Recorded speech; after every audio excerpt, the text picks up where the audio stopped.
My plan for health care costs a lot of money. It costs $740 billion. It doesn't cost $30 trillion.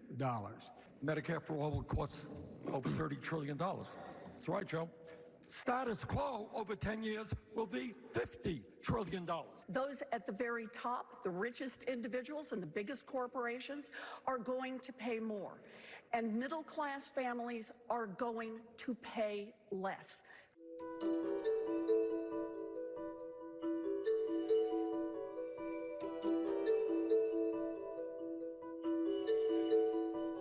This is about candor, honesty, big ideas. Well, let's have a big idea. The tax of 2% that the senator's talking about, that raises about $3 billion. Guess what? That leaves you about $28 billion short. Of the 160 million people who like their health care now, they can keep it. If they don't like it, they can leave. Let's be clear. I've actually never met anybody who likes their health insurance company. I've met people who like their doctors. I've met people who like their nurses. I've met people who like their pharmacists. I've met people who like their physical therapists. What they want is access to health care. Let us be clear, Joe. In the United States of America, we are spending twice as much per capita on health care as the Canadians or any other major country on earth. This is America. Yeah, but Americans don't want to pay twice as much as other countries.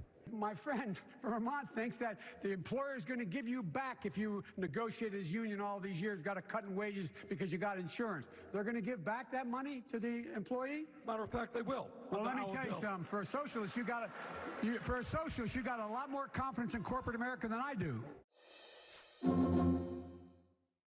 So these allegations, Fred, coming from New York state prosecutors just a few days after Purdue actually proposed a settlement as part of that ongoing litigation that you just mentioned. And now these new allegations coming from New York's Attorney General. The Purdue family was essentially trying to conceal some of their wealth with this storm of litigation that's ongoing. I'll get to at least two of the allegations that are being brought forward by the Attorney General, Letitia James here. The first one has to do with Mortimer Sackler. He used to sit on the board of Purdue here. Specifically, the allegation mentions that he essentially transferred millions of dollars into a real estate company here in New York that had various property interests here. I'll read you the exact allegation that's being brought forward by the AG's office here in the state of New York. The AG writing, because defendant Mortimer Sackler has placed these New York real estate holdings in the name of shell companies, their ownership would have been impossible to detect from publicly available records and without access to financial records. Just one more example to mention here. Fred Sackler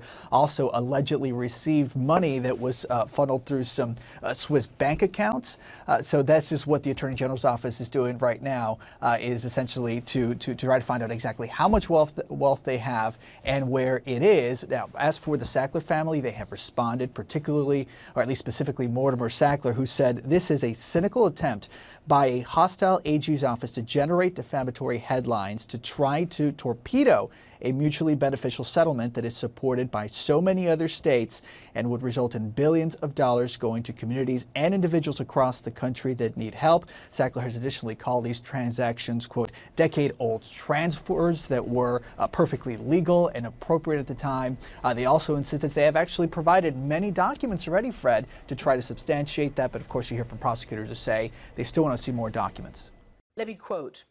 Peter Mandelson said that history will remember David Cameron simply as the Prime Minister who took us out of the EU. I don't think there'll be anything else, a man who took this tactical risk, which then turned into a strategic blunder. And then you yourself were caught on an open mic in Davos, basically saying that this was a mistake, Brexit, but not a disaster. It's turned out less badly than we first thought. Now, I don't know whether you're willing to put a value judgment on Brexit, but I want to ask you personally what you feel about your political obituary, if you like, being this being the first line of it. Well, obviously, people will make the judgment about my 11 years leading the Conservative Party and 6 years leading the country. I hope people will look at the fact that when I became Prime Minister, we had one of the biggest budget deficits in the world, and we reduced that radically. We created over 2 million jobs, 1 million new businesses. We became the fastest growing country in the G7. There was an economic record, and there's some other things I'm very proud of, actually, being the first G7 country to keep its promise to the poorest countries and the poorest people in the world, I think is something to be proud of. Obviously, Brexit is a huge event in our country's history. I don't regret holding a referendum. I think it was the right thing to do. I don't think you can belong to these organisations and see their powers grow, and treaty after treaty and power after power, going from Westminster to Brussels and never asking the people whether they're happy governed in that way. But I haven't changed my mind about the result of the referendum. I wish the vote had gone another way. I think we've taken the wrong course. But to be frank, you know, Britain is the 5th or 6th largest economy in the world. It is a legitimate choice to try and be a friend and a neighbour and a partner of the European Union rather than a member of the European Union. And that's what the country has chosen. I accept the result. I wish my successor well in the work that she's doing. I know, as being Prime Minister, it is a hard enough job without your predecessor giving you a running commentary, and that's why I haven't been giving But just personally interviews for you, and the rest all the of it. things that you've just said to me about the successes that you've done, the changes and the transformations, are you worried that this will be what people remember you for? Well, I think people will make up their own minds. I obviously believe that I was right to hold a referendum. I made a promise to the British people. I kept that promise.